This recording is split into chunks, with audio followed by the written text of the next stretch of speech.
हे माझं कार्टून बघितलं का कसा डान्स करतोय? का माहितीये का मॅगी बनवायची आहे म्हणून मला म्हटलं मम्मी मॅगी बनव. मग मी म्हटलं एकदा डान्स कर मग तुला मॅगी बनवून देते. त्याच्यामुळे जबरदस्ती आमचा डान्स चालला होता. त्याच्यानंतर त्याला मॅगी वगैरे बनवून दिली आणि एक मॅगीचं पॅकेट माझ्यासाठी पण आणलं होतं. कारण वेगळ्या पद्धतीची ना मला मॅगी बनवून बघायची आहे. तर म्हटलं चला आपण ट्राय करूया. मग अद्विकला ज्या बाउलमध्ये मी मॅगी बनवली होती ना त्याच्यामध्येच मी फक्त पाण्यामध्ये मॅगी शिजत टाकली. आपण नूडल्स कशी शिजवतो तशा प्रकारे ही मॅगी शिजवून घेतली आणि शिजल्यानंतर ना त्याचं पाणी सगळं काढून घ्यायचं. ही मॅगी तर छान अशी शिजली. आता याच्यावरती ना आपल्याला तडका वगैरे द्यायचा आहे. मग इथे मी गॅसवरती वाटी ठेवली होती. त्याच्यामध्ये तेल टाकला आणि कढीपत्ता टाकायचा आणि तो तडका ना मॅगी मध्ये टाकला. त्याच्यानंतर त्याच्यामध्ये टाकला मॅगी मसाला आणि थोडं चिली फ्लेक्स. पिझ्झा सोबत भेटतात ना चिली फ्लेक्स, तेच त्याच्यामध्ये टाकले होते आणि त्याच्यानंतर थोडंसं लाल तिखट टाकलं. छान असं मिक्स करून घेतलं. आता याच्यावरती कोथिंबीर वगैरे भरपूर अशा गोष्टी टाकतात, पण ते माझ्याकडे अवेलेबल नव्हतं. त्याच्यामुळे जे आहे ना त्याच्यामध्ये बनवलं होतं आणि खरंच टेस्टला खूप मस्त लागत होतं. म्हणजे थोडीशी चव वेगळी लागती पण भारी लागते माहितीये का.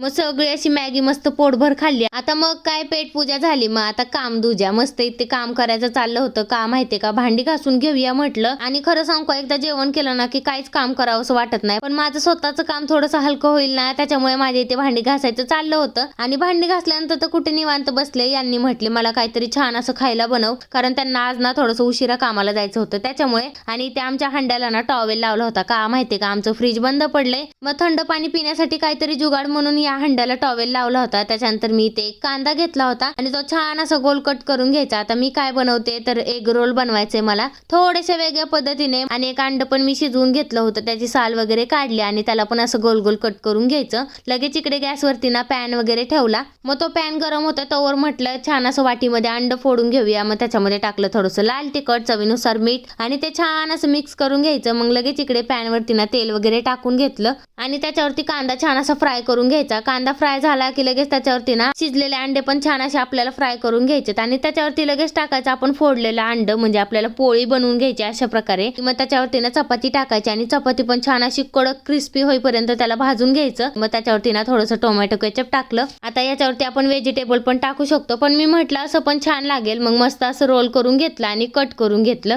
टेस्ट करून बघितलं तर टेस्टला एवढं मस्त लागत होतं ना. मग यांना नेऊन दिलं आणि त्याच्यानंतर पप्पा म्हटले की काहीतरी छान असं खायला बनव. मग काय बनवायचं तर आई म्हटलं काय बनवत बसू नको, मस्त अशा पापड्या तळ. मग इथे ना माझ्या शाबूच्या चकल्या तळायचं चाललं होतं आणि छान असे चिप्स पण तळून घेतले. आता हे दोन पदार्थ ना माझे खूप फेवरेट आहे त्याच्यामुळे हे दोन्हीच तळून घेतले. आणि इकडे बघितलं का माझ्या आहो ना मस्त रमत जमत एग रोल खात बसले होते. त्याच्यानंतर आई पप्पाला चिप्स आणि चकल्या नेऊन दिल्या. मस्त असं खा म्हटलं आणि जेवण वगैरे करून यांनी तर गेले कामाला. त्याच्यानंतर म्हटलं चला बाबा आपण पण चान्स मारून घेऊया, कारण चिप्स आणि चकल्या मला खूप आवडतात. तर असा होता माझा आजचा दिवस. चला बाय.